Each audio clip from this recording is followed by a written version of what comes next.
Hello friends, doctor Manish here, consultant oral and maxillofacial surgeon. ये तमन्ना जी हैं और ये हमारे पास आई थी ऑलमोस्ट एक वीक पहले और एक वीक से हम लोग इनका ट्रीटमेंट कर रहे हैं। और इनको टंग में ना लैटरल साइड में जो साइड वाला हिस्सा है वहाँ एक पूरा बड़ा कट था और बर्निंग सेंसेशन और बहुत जलन था।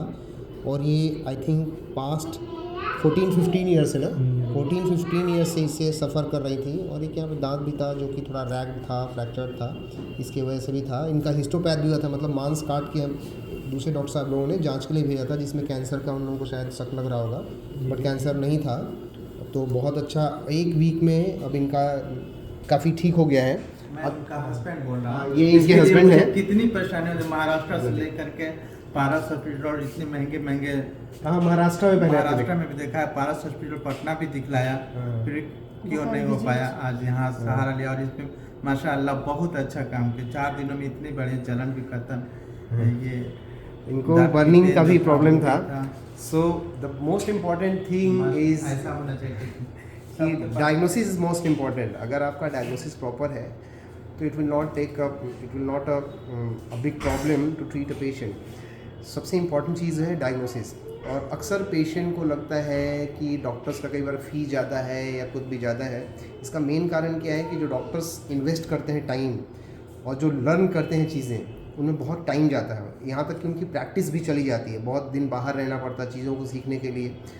तो आप ये न देखें कि डॉक्टर का फ़ीस ज़्यादा। नॉर्मली बिज़नेस और डॉक्टरी में फ़र्क क्या है कि डॉक्टर जो होते हैं वो एज ए बिजनेस, अच्छे जो डॉक्टर हैं वो एज ए बिजनेसमैन नहीं बिहेव करते आपसे। उनका फीस ओब्वियसली ज़्यादा होगा, लेकिन जो बिजनेसमैन होते हैं, जो डॉक्टरी प्रोफेशन को एज ए बिजनेस लेते हैं, वो क्या करते हैं, आपका फ़ीस तो कम रखेंगे बट दूसरे तरीके से आपका पैसा ले लेते हैं।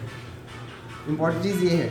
तो मेरे लिए सबसे खुशी की बात ये है कि पास्ट 14-15 ईयर से सफ़र कर रही थी, ये बिल्कुल ठीक हो गई हैं। अब तो कोई दिक्कत नहीं है। आपका जलन वाला जो समस्या है उसमें कितना आराम है?